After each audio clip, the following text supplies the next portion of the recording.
Hello, this is the Captain Paxo, welcoming you back to some Dark Souls Remastered PvP on the network test. And after playing it a bit more and giving it a day to kind of collect my thoughts, I thought I'd share them with you. And I think a good idea would be to start off with where I'm coming from, just so that these thoughts make a bit more sense if you know where they're coming from. So I started PvPing in the Souls series in Dark Souls 1. Dark Souls 1 was the first Souls game, I should say, that I played, and I absolutely loved the PvP, and I transitioned into the PvP, and I absolutely loved that. Once Dark Souls 2 came over, however, I really did not enjoy the PvE. There were just a lot of things in general that I didn't like. One of them being, well, the main one being the enemy placements, but that's a different topic for a different day. All you really need to know is I didn't enjoy the PvE of Dark Souls 2, which meant that I never actually got to the PvP. So I can't really comment on how much I'd enjoy the PvP of Dark Souls 2, because I never played it. With Bloodborne, it's kind of a similar thing, but in the opposite vein. Watch this, by the way. Sight parry. We're going to be talking about that later on. Bloodborne, I really enjoyed. I absolutely loved Bloodborne. Loved the PvP to pieces. Loved the DLC. Just loved the game. But I didn't really feel like playing the PvP. I didn't feel like the gameplay kind of suited PvP. I thought it was a game that had a phenomenal PvE, but maybe not so much of a great PvP. So then come Dark Souls 3. At this point, it's been like, what, 4 or 5 years since Dark Souls 1 has come out? So it's been about 4 or 5 years since I've really been able to sink my teeth into a good PvP experience, right? And I enjoyed Dark Souls 3 to begin with, but if you've been on my channel long enough, then you probably have seen my half an hour's long video where I basically shit on Dark Souls 3, and some of those points I still hold true to this day, or some of those views I should say I still hold to this day. Some of them I'm a little bit more lenient. There's a lot of things that I got wrong in that video, and honestly I should probably redo that video just because it's not of high of a quality as I could make it if I made it today. But yeah, I ended up hating Dark Souls 3 PvP. So I really want the Dark Souls Remastered to be a good PvP experience. I really, really do. I get that I could play Dark Souls Prepare to Die Edition on PC, but they've recently taken down the listing of the Prepare to Die Edition on Steam, so you can't buy the Prepare to Die Edition unless you get like a second-hand key or something like that. I'm not really too sure how that works. And I'm also not too sure if they're going to be keeping the servers up, so I might not be able to play Prepare to Die Edition PvP ever again. I don't know. So this could be the only Dark Souls 1 PvP experience that I could get. So like I said, I really want it to be good, and I'm saying that to be like, I don't mean any of the criticisms that I'm going to put forward as like I hate this game. In fact, it's the opposite. Love a game enough and you'll criticize its faults because you just want it to be better. You want it to be the perfect product, even if that doesn't exist. Even if it can't exist. You want it to get as close to that as possible. And I'll touch on to the things that I've kind of noticed with the PvP a little bit later on, but I kind of wanted to talk about just the network test in general, and what I like about it, and more what I don't like about it. The main one is, I don't think Undead Parrish was a particularly great place to put the network test. It's not a particularly big area. There's only one area. There's no NPCs to talk to, or apart from Lautrec. I haven't actually gone to Lautrec to see what you can do with him. But there's not a lot of stuff that you can pick up. There's no, like, you can't go to Havel and pick up his ring. You can't get like the Dark Woodgrain ring or anything crazy like that. And there's only a couple of weapon pickups. There's like the Halberd. You can get lucky with some weapon drops from a boulder or a just a hollow soldier or the Black Knight. but I don't think you can even use the Black Knight Ultra Great with the stats that you start with. Haven't tried it, can't remember the stats, but my point is that there's not a whole lot that you can experiment with the drops that you can pick up in this environment. I feel like if they went to, say, Darkroot Forest and they allowed you to go through the Moonlight Butterfly into the, like, Sif Darkroot Forest, and if you could go down to Darkroot Basin, then all of a sudden there's a lot more things that you can pick up.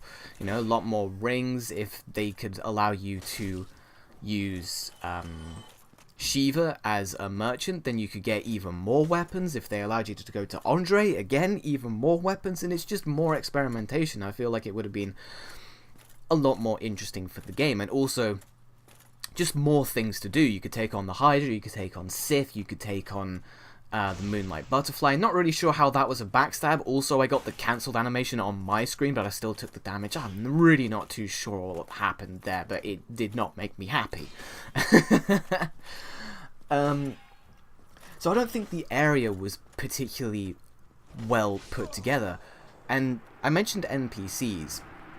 You can't go to Andre, which means you can't pick up any weapons. You can't upgrade your weapons. Upgrading weapons, sure, that might have been a bit ridiculous, but then the other point that I kind of got confused at is the Black Knight Straight Sword. You can use a Black Knight Straight Sword.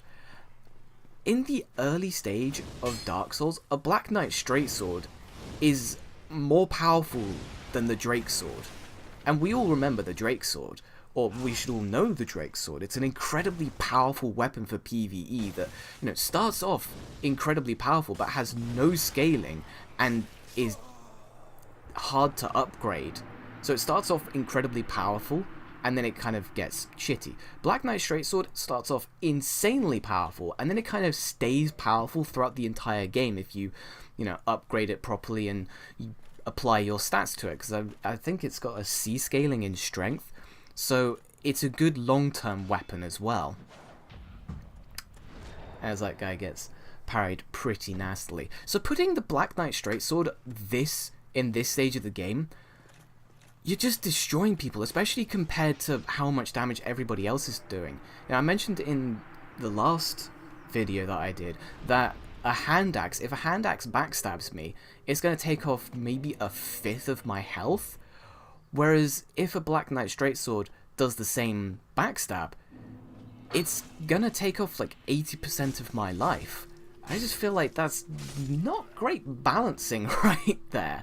You know, if we want to all be in this low level area, then I feel like we should all be on like the same playing level, because otherwise the one character that has the red Eye Orb is gonna absolutely destroy people, which is exactly what's happened. You know, that guy hit me, like, what, 3 or 4 times? Took off that much life? I hit him 3 or 4 times and he's dead. Pretty ridiculous.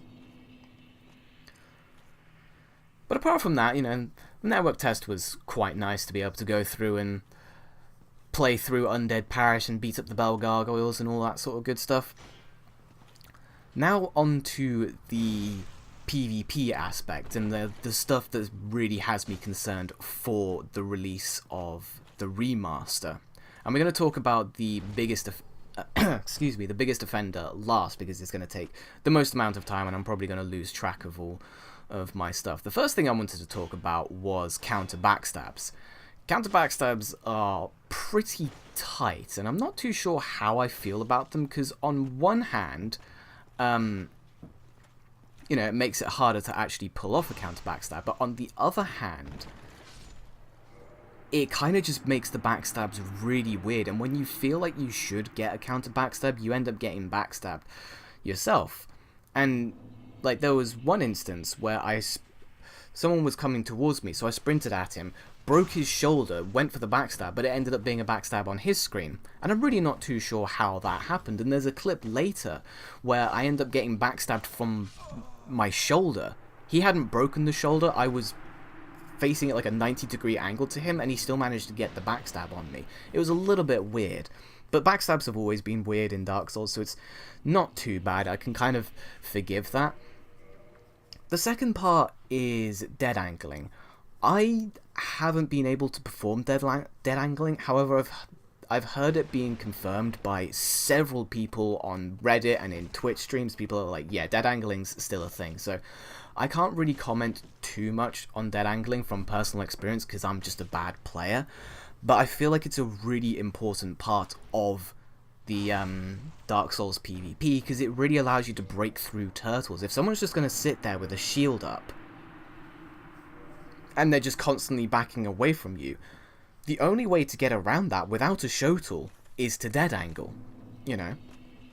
And it's not the worst thing in the world, but it's not a lot of fun to go up against someone who just holds their block up and you can't get past it because it's like a great shield or something like that.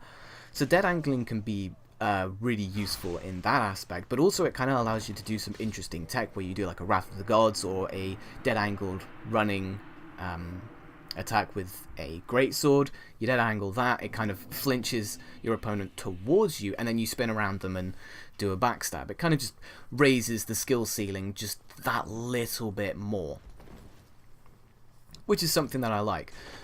For me, there were 3 things that could have either made or broken the Dark Souls remaster for me. The first one is toggle escapes, and that's been confirmed by several people, again, on Twitch stream chats and on Reddit. Dead angles, which again have been confirmed by other people. Both of these I haven't been able to do myself because I'm a really bad player. And the last one, which is the one that I'm going to be dedicating a lot of time to discussing, is the parry. I'm not a fan of the way that parries work in the remaster right now, because the way they work in the remaster is they are reaction parries. They work off a very similar system to Dark Souls 2 and Dark Souls 3, where all you have to do is wait for the weapon to just about hit you, and then you parry it. That probably would have been a parry if I wasn't positioned so incorrectly. But the thing is that's actually pretty bad for the game.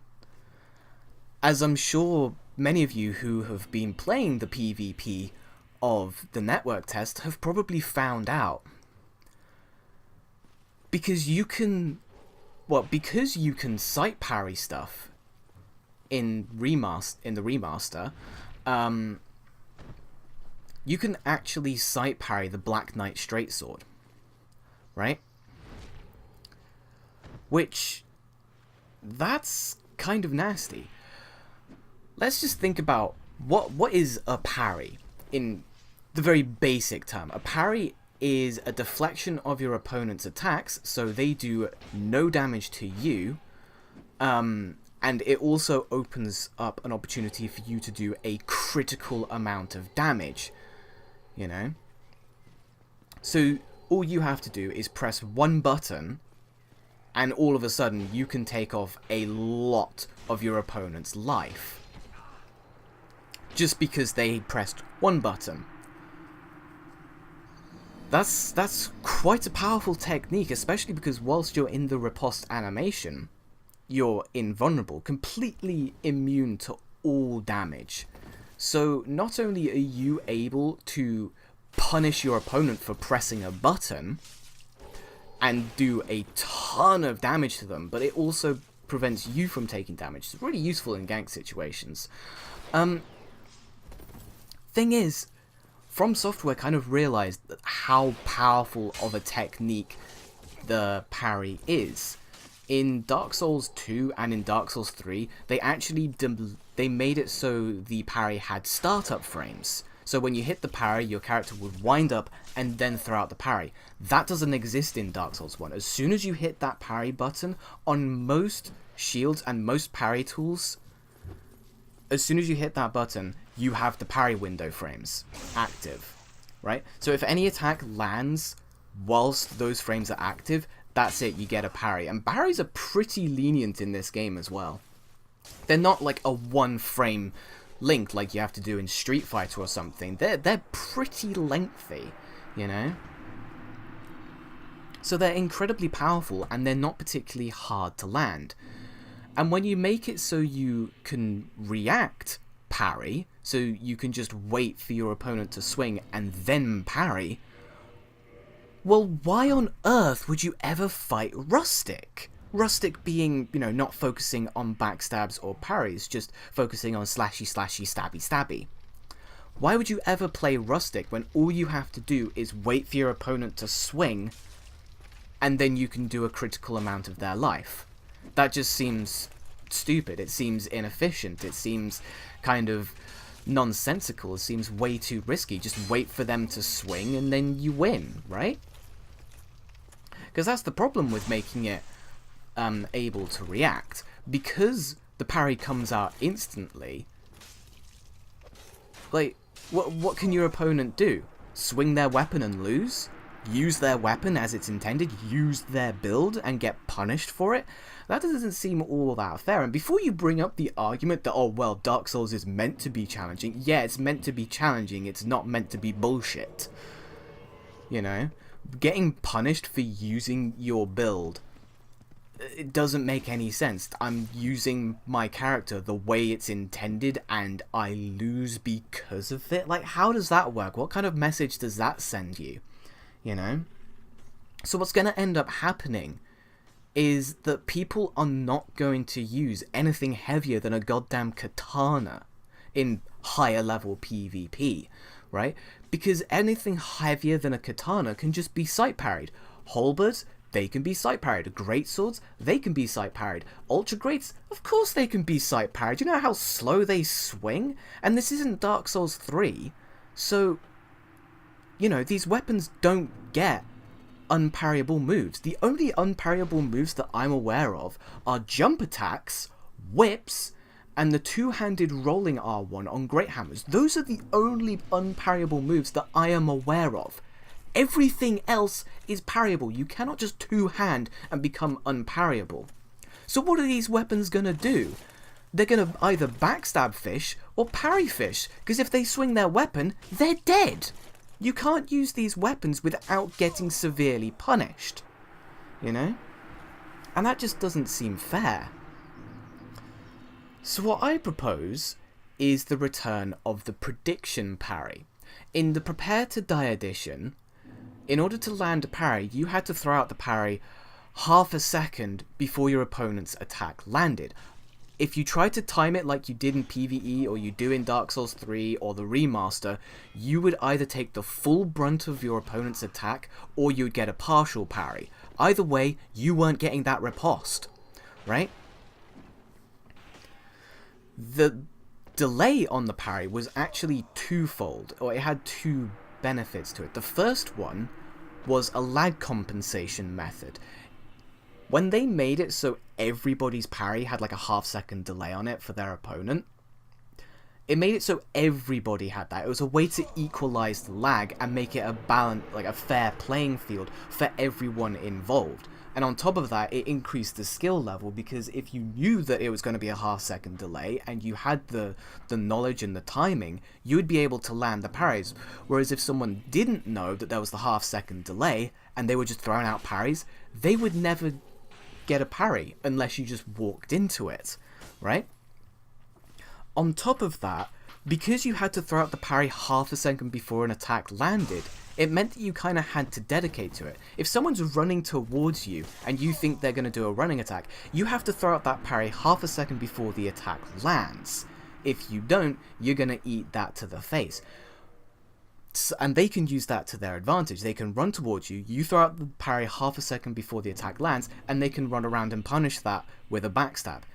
In the Remaster, because you can wait until the last second to land the parry with the swing, all you have to do is back up and wait for the attack to come out, meaning that they can't punish your parry fishing with a backstab.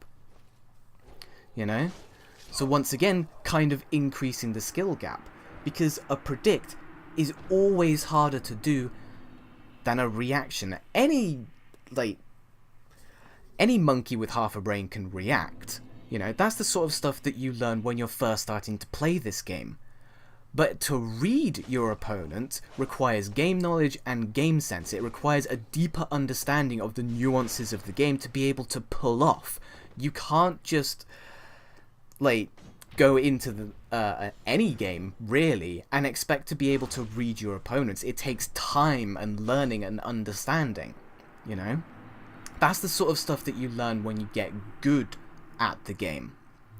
And so the parry also acted as kind of a balancing tool, or the half-second delay kind of acted as a balancing tool, because the parry is so strong in Dark Souls 1.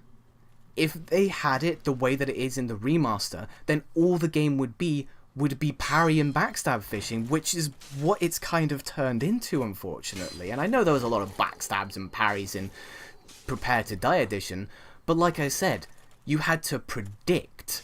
You couldn't just react, or else you'd get punished by someone who was better than you. It kind of raised the skill gap.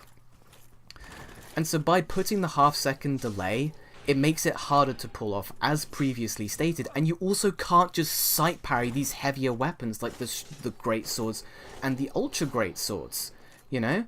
Which in turn makes those weapons more viable. You know, it makes them actually able to be used, because you can't just sight parry them. You can try the run up and parry method, but you have to get lucky and, you know your timing still. You can't just run up and wait for someone to parry. I don't have the clip in this video, but I got a clip of someone who literally just stood still and waited for me to swing my Black Knight Straight-Sword, and he parried it every single time. Even after I kicked him to kind of stagger him, and then did the swing, he was still able to recover in time and get the parry off. With the parry delay, he wouldn't have been able to get that parry off. Now that is a good technique to do, but only on the slower swinging weapons. And even if I had kicked him and tried to go for the backstab, again, he didn't have to hit that parry button until the last second, so he could have just backed off, you know? The thing is as previously stated, Dark Souls 1 didn't have a lot of moves that were unparryable, as, like I said, jump attacks, whips, and the two-handed rolling attack on the Great Hammers. That was the thing that was implemented in Dark Souls 3, I believe, to make these heavier weapons more viable, because From Software realized, hey, if you can just sight parry these weapons, then they're going to be incredibly unviable, because all you have to do is wait for them to swing, and then they get parried. Well, what if we made them unparryable? That's a good way of making them a bit more viable, isn't it? And that's what happened. They made them a bit more viable, and, well, you know, we still got the super fast parry. The thing is that the delayed parry that existed in the Prepare to Die edition, most people thought was just a result of the lag. They thought it was unintentional, but if you think about it, how could it be unintentional if it was consistent? Because it was consistently half a second before the attack landed. If that was not the case, then Peverson would have caught a lot of shit when he uploaded his video on how to parry in PvP, where he stated, parry half a second before the attack lands. Because it worked every single time. It was consistent. If it was that consistent, regardless of connection, then it had to have been intentional. You know, and as with all of the things that I've stated, it's intentional because, you know, lag compensation, try and make it a bit more of a fair and balanced playing field for everyone involved, but also to try and balance out the parry.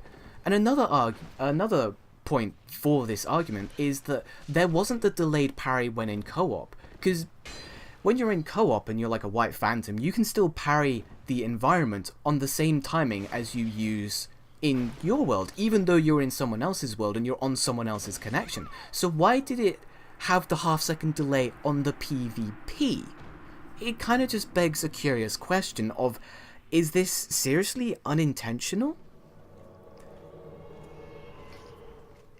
But I've been rambling about this for quite a while now. I think you get the message that the prediction parry needs to return, or else Dark Souls Remastered's meta is literally just going to be straight swords, curved swords, and like rapiers and daggers. It's going to be nothing heavier than a katana, as previously stated, which, that sounds pretty familiar, doesn't it, in the early days of Dark Souls 3. I can't really comment on later on in Dark Souls 3's lifespan, but at least in the beginning it was all straight swords, all curved swords, because they were very difficult to parry and they were very good at roll catching, you know? And that was one of the things that really turned me off from Dark Souls 3 PvP, is that there was just barely any variety in the PvP itself, and I just don't want the same thing to plague my favourite game, you know? So, I hope you understand where I'm coming from. I think I'm going to leave the rant and tirade at that, and we can hopefully just enjoy some classic Dark Souls PvP, as I get a nice wake up with the Halberd R2. That's going to be something that we're going to have to get used to, is different, what are they? Wake up timings. This is someone who's AFK. You can't go AFK when you're in human form. Like, because someone's going to invade you and they're going to do this to you, where I'm just kicking him all the way up the stairs, past all of the hollows, to the cliff, and off the cliff you go. Bye-bye. Oh dear. We also didn't really get to experiment too much with magic in the tech test. There was a couple, like, sunlight spear, or not sunlight spear, lightning spear and heal from the Warrior of Sunlight, and then there was, like, a baby fireball from the Pyromancer, and then, like, a soul arrow from the Witch. Didn't really get to experiment with too much magic either. All consumables, no firebombs, no throwing knives, poison throwing knives, no Lloyd's talismans, none of that. All crazy stuff like that. Just a little bit of a shame. But anyway, those have been my thoughts. Hopefully, like I said, they'll bring back the predict parry in an update. So thank you very much for watching, and I'll catch you next time.